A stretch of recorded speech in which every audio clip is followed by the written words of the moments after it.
Well, there is no doubt the Nigerian equities market has been on a bearish mood since the last 7 trading sessions in February, with the market losing 6.6% cumulatively. It is perhaps safe to say that while January was a bull market, with the NSE All-Share Index gaining 16%, February, on the contrary, has seen the bears take center stage. Now, what factors have been responsible for these, and what are investors expected to do given this circumstance? Joining me at this time to shed more light into this is the head investment research at Afrinvest Securities Limited, Robert Omotunde.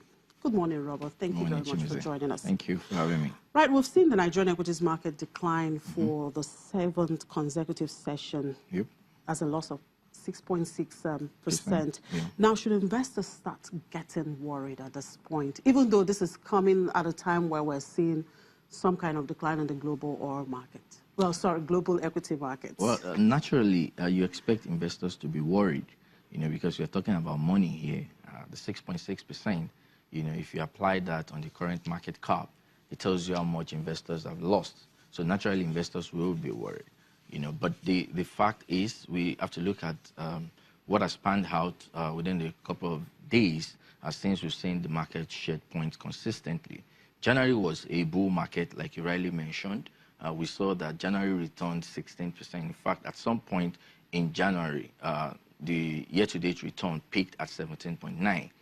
So naturally you would expect that there should be market correction, but that market correction came at a time when you also have global rout in terms of the performance of global equities market, and this is stemming from the expectation of interest rate hike, in the US, also coupled with the fact that you now have a stronger dollar.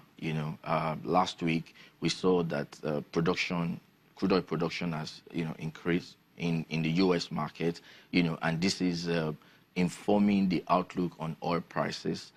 Shale producers, they've hit the market again, they're expanding their operations, and all of this is very positive for the US market, which is by far, one of the largest consumers, of energy when it comes to crude.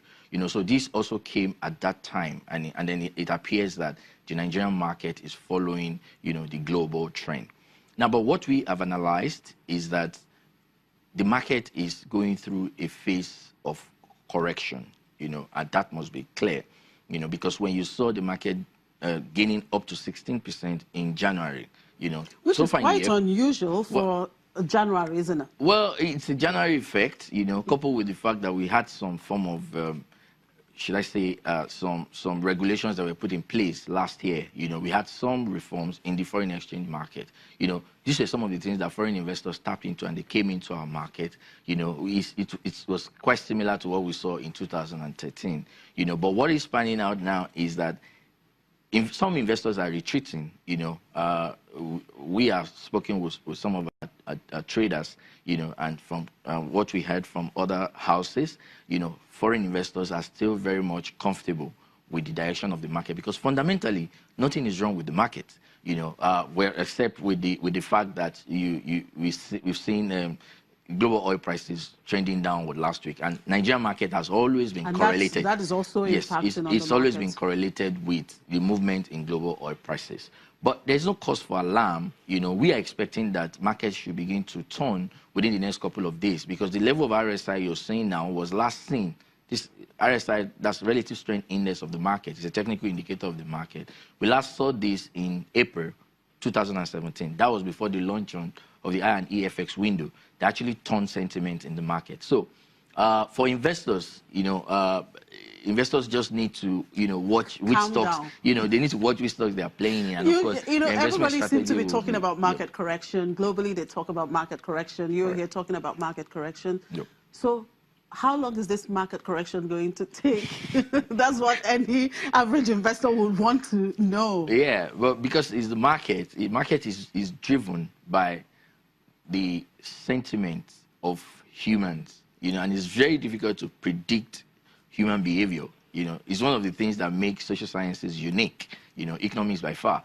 Now, so when the market will turn, nobody may be able to tell for sure. But what we know is that there are indicators that suggest to us that market may be nearing its bottom and is presenting more opportunities for upside. And we think that we are very close. We said it when the market was, up there at 16% in January, 17.9% year to date. We still expect a correction of the market. Our projection for the market in 2018, base case, is 19.8%. So meaning that we were expecting that at some point, market will take a breather and present new opportunities for new investors. All right, in the light of the approaching earnings season and, of course, the recent market bearish trend, what are your broad-based expectations for the market? Are we likely to see the earnings helping the market's performance? Well, that was the expectation for us initially before we saw this correction of the market. I must state, however, that we were not expecting that market would take this much of beating. But naturally, once earnings start coming in, we are very much close to the earnings season.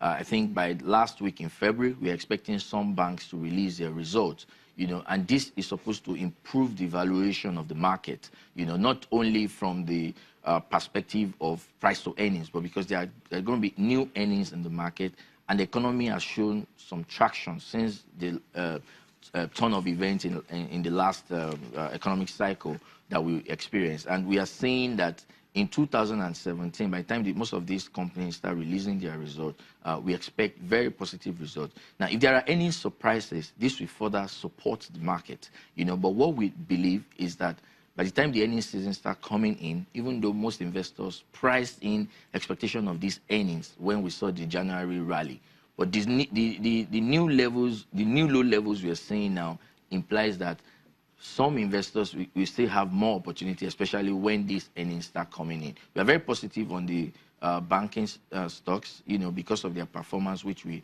experienced. They've shown that resilience consistently.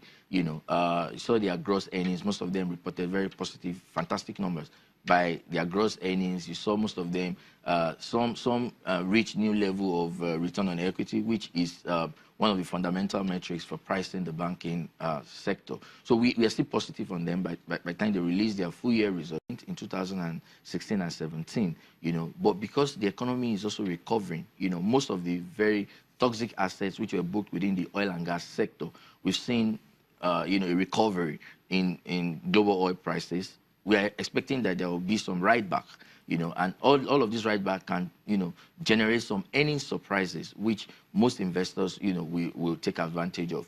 Other sectors that we are positive about, are the industrial goods sector, of course, because of Dangote Cement and WAPCO, especially, given that we have a year where the government is very bullish about capital expenditure, in light of the election cycle, that is fast approaching. For the consumer goods, the recovery in the economy, is also helping consumer spending, and we're expecting that this will also impact on their numbers, notwithstanding the fact that most of them raised prices, in 2017, following the high cost of doing business, and the FX increases that we saw, and all of these have also helped to support their revenue numbers, and earnings have also been very good. All right. What about the oil and gas and insurance sector? Those sectors appeared not to have benefited from the, the rally, the recent rally. So talking about the oil and gas, we have to now be specific. For Seplat, for example, who is more like an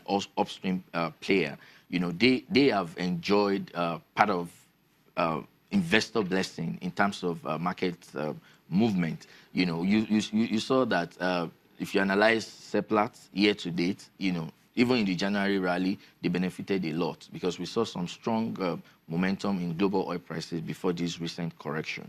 But for the downstream players, the structural issues we have around subsidy and the fact that we do not have full-fledged liberalization of that sector, we continue to weigh on downstream players, and you will see that you've been seeing fuel queues, since November, December last year. This is not expected to change because what is happening in that sector is you've seen most of the fundamental metrics for pricing have moved, but market price has remained at that same level because, of course, government is trying to be concerned, about people's welfare, but until we see a market-friendly decisions that are going to drive that particular sector, we expect the sector to still continue to drag. But for the upstream players, of course, their performance will be tied to movement in global oil prices. What about insurance? So in the insurance space, the general issue will be some of the regulations, insurance penetration in the country, which is not as strong. We still need very strong regulations to support insurance business.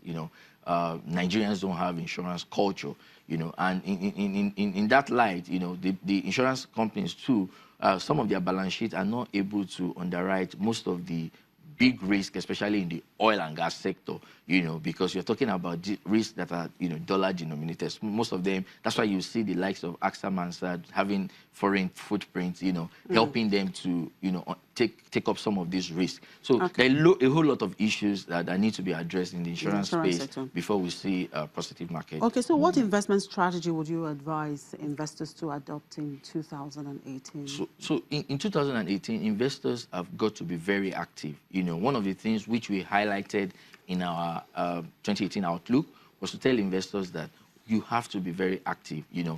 Here, your investment strategy, as an investor will also matter. You have to time market entry, which is very important, and then you have to keep rebalancing your portfolio and optimizing your asset allocation. All of these factors are things that investors will need to do to stay profitable in 2018. All right, thank you very much for your time, Robert. Thank you, Chimize, for having me. Right, Robert Omotunde is the head of research at Afrinvest Securities. We take another break, and when we come back, we'll look at UK's gesture to Nigeria to buy UK products in Naira. Do stay with us.